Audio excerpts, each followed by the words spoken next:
Okay, here we are at Woodsmoke Symposium in Tetonia, Idaho, and with me is Larry Dean Olsen. He's one of my mentors from a long time ago and still has an influence, a lot of influence over how I do things and what I do. I just wanted to talk a little bit about history first. I think it was about 1968. One of my parents' friends gave me a book called The Bow and Arrow by Saxton Pope. It was an autographed copy of it. And I just devoured that book. And when he saw that I was interested in that book, just about a year later, a couple of years later, he gave me two books to look at. They're his books, but one was called Ishi, which was about the man who Saxton Pope got the information from when he wrote his book, and the other one was called Outdoor Survival Skills. I didn't think much about it other than the fact that I didn't know who Larry Olsen was or anything, and it wasn't until about 2 years later that I was at BYU walking down the hall one day, and I had just taught a class in a recreation class on beadwork, and Larry was walking the other direction, and I had this big box of beadwork, and he grabbed me by the arm and said, "Who are you and why do you have that?" and I told him, and he said, "Beat me in my office in 15 minutes," and that was it. Changed my life. So he kind of pointed the direction I was going to go into, and I've been banging on sticks and rocks ever since for a living. I think I'd been married about a month then, and 2 months later I went out for 30 days into the wilderness, and then the next 4 years averaged 4 30-day courses a year, running the programs that Larry started at BYU. So we got a lot of trail time, a lot of history. Larry was the instigator of the Rabbit Stick Rendezvous, which we started up again in '88, and he and Dick Jameson started the Woodsmoke magazine and the Woodsmoke Rendezvous that kind of were the progenitors of this event. So he's the guy that got me going, and he's the guy that got a lot of people going. His book was very, very influential to many of us that are here. And I just wanted to ask you, what started all that? Where'd that come from? Well, my life started when I was 12. I found an arrowhead while I was digging ditch in my uncle's farm, and I loved that thing so much I kept it in my pocket all weekend. And by the time I got back to school on Monday morning, I had memorized every little facet with my fingers in my pocket, just feeling that arrowhead, and I had it at school with me. I had never learned to read very well, and I didn't trust my teacher at all, although she was a great teacher. And I finally built up my courage to show it to her. So I walked up to the front of the class while everyone was studying, and I said, "Look what I found while I was digging ditch." And she looked at it and held it up, and she says, "Oh my," handed it back to me, stood up, and told the class that I had something to show them. Well, that was my first experience standing up in front of the class. I was fuming mad at my teacher. I mumbled some words, I don't know what they were, held up the arrowhead, and then went straight to my seat at the back of the room, where I blogged. And then the bell rang, and I headed for the door, and there was Miss Romaine standing there with a book in her hand. And she says, "Larry, this is the book. This is a book that talks about the Indians that made that arrowhead." And I said, "Okay." And I took the book and went home. Threw it down on my bed, did my chores, ate dinner, that kind of thing. Got ready to go to bed, and there was that book lying on my pillow. I remember what my teacher said, and I thought, well, I'm going to give it a try. So I sat down and struggled through the first paragraph, and bam, it hit me. I was caught. It was a story of the White Indian Boy by Nick Wilson, yes. And by morning, I had finished that book, and I understood it. And I could read anything after that. A few weeks later, my father took me to the Idaho State University in Pocatello, Idaho, dropped me off at the library while he went to do business. And in the basement of that library was a museum, was a lab, an archaeology lab. And I waited till somebody walked through the door, and I followed him in behind, because it was a locked door, and got in there, and there were these big tables full of arrowheads and knives and milling stones, everything, and on white sheets of paper, and writing on the paper about each piece.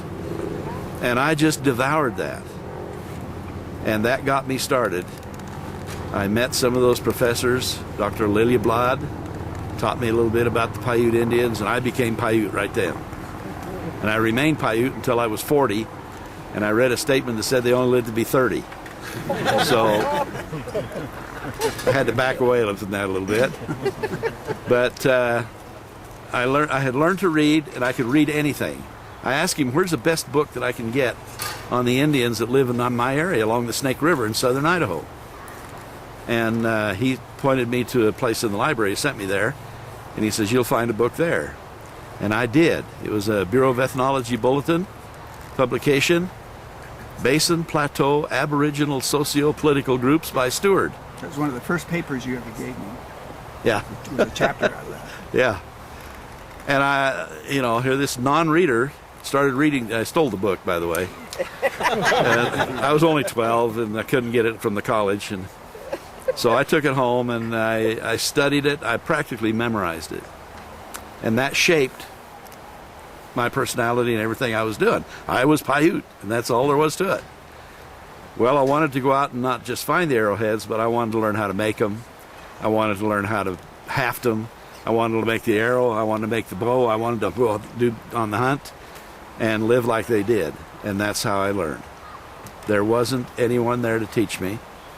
I got most of it from literature of history of the past, and by just trial and error, finger cutting experiences out in the wilderness, in the desert, learning how to survive. Then I got older. I met this young lady by the name of Cheryl Esslinger. And being as how I had hunted arrowheads so much during school time, I failed to graduate as a senior, so I had to go back another year to get that job done. And that, I went to my teachers and said, what should I do? And they said, just go down to the coal yards, get a job, and keep it. And that made me mad. I decided to become a teacher. And so I wanted to get myself into college, and I got a scholarship from my counselor through persistence to go to Rick's College. And besides that, I knew that this Cheryl... Just over the hill here. Yeah. I knew that this Cheryl Esslinger, if I was going to get her, why, I needed to act like an adult and go to school. So that happened. And then I transferred down to BYU, my little family.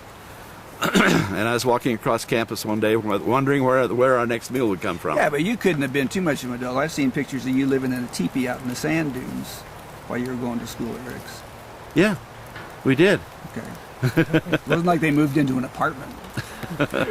Yeah, we lived out in the sandhills. They're somewhere around here. Just north of Rexburg. And I went to school. We dug bottles in the old dump and sold them. In those days, you could sell purple bottles for a couple bucks, and that's how we lived. Well, at BYU, I had taught some people how to live off the land a little bit, and they were pretty excited about it, and the word kind of got around.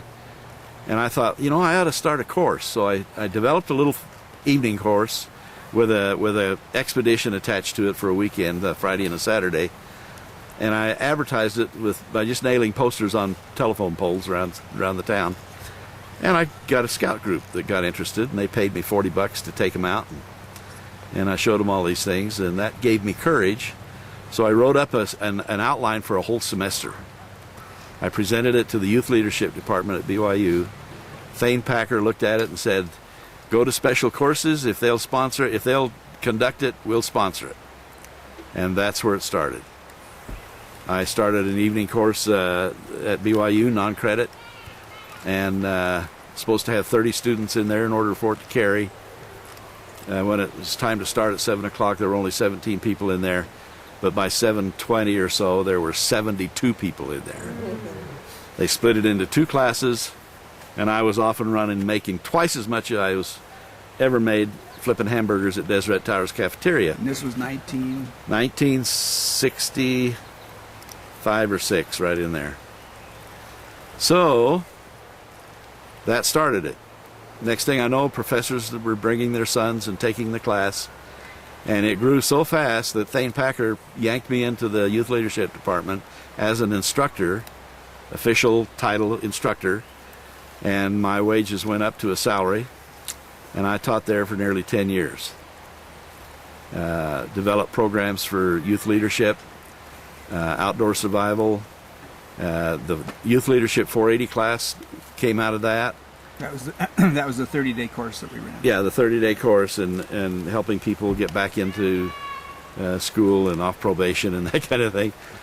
The experiment was that academic standards at BYU said that if I would take flunkouts from the university out on survival, then the very next semester they would let them back in.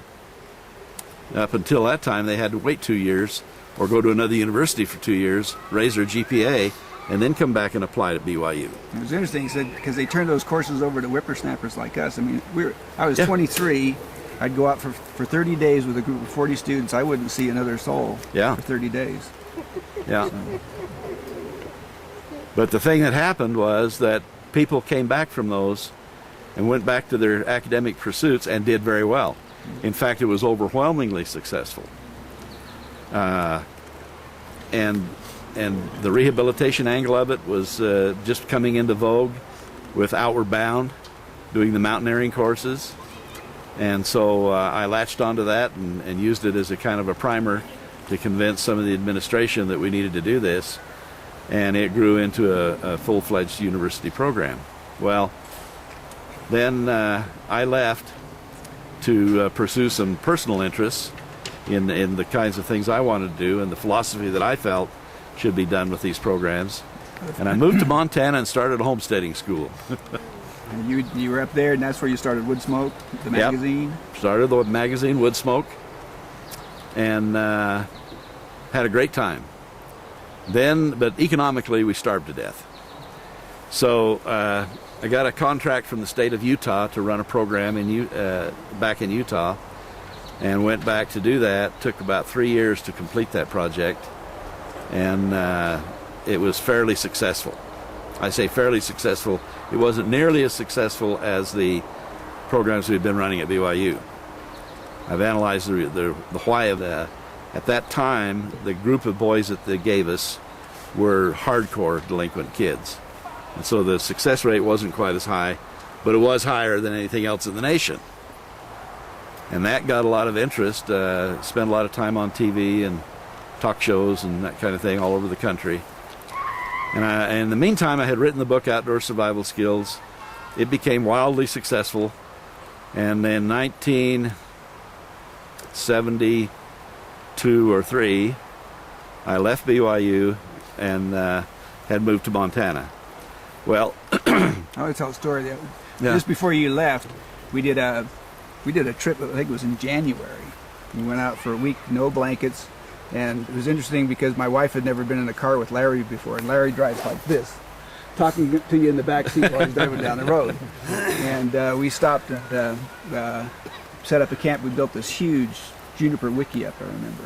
It had a grass floor on it, and I had this Arctic parka with fur out in the front with one of those big tube things. I remember. Yeah, and I can remember going to sleep. Larry was on one side of the wickiup, I was on the other, and I woke up and somebody was beating me on the head, and I couldn't figure out what was going on. I looked out through this tube, and all I could see was flames. And the floor had caught fire. It was coming right over to my face. It singed all the fur off my hood, and Larry was just beating on my head trying to get the fire out. So that was just before he left. Well, make a long story short, I decided that you couldn't make a living doing what I was doing. The economics of it just didn't work out. At that time, my father wanted to retire from Miracle Hot Springs, our family business, and he asked me to take it over, so I went and did that. After about a year or so, I got a phone call from L.J. Mitchell. And he said that him and his partner wanted to start a program, and he wanted me to design it for him. And I said I would. We developed a contract for 10 years, and I was going to design it and monitor it for that period of time, and train the staff. So that worked out. I could take care of Miracle Hot Springs and do the training and monitoring and everything quite well. Well, after about 7 years, well, first of all, I was supposed to be paid a certain percent of the gross, and they couldn't get very many students for quite a long while, so we were starving to death again. And but after the 5th or 6th year, things started to pick up, and all of a sudden, lots of people were coming into the program, and my checks got bigger and bigger, and they got more worried and worried that I was making too much money, and so we had a little disagreement and falling out, and I decided to not do it again.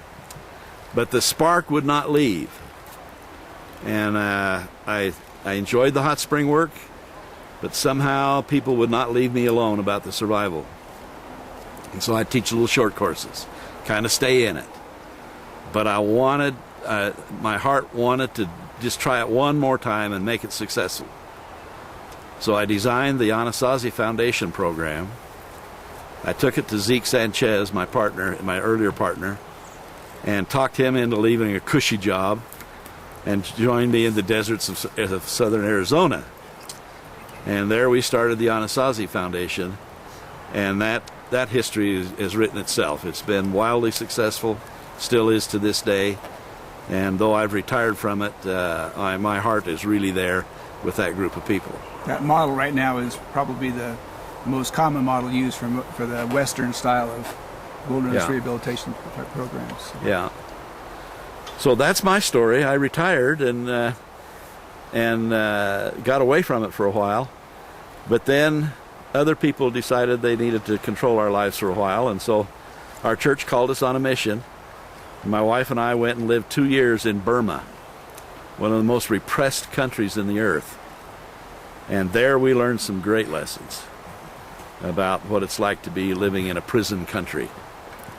And we taught English, worked with lepers, worked with people who had their legs blown off from landmines, and got wheelchairs for them.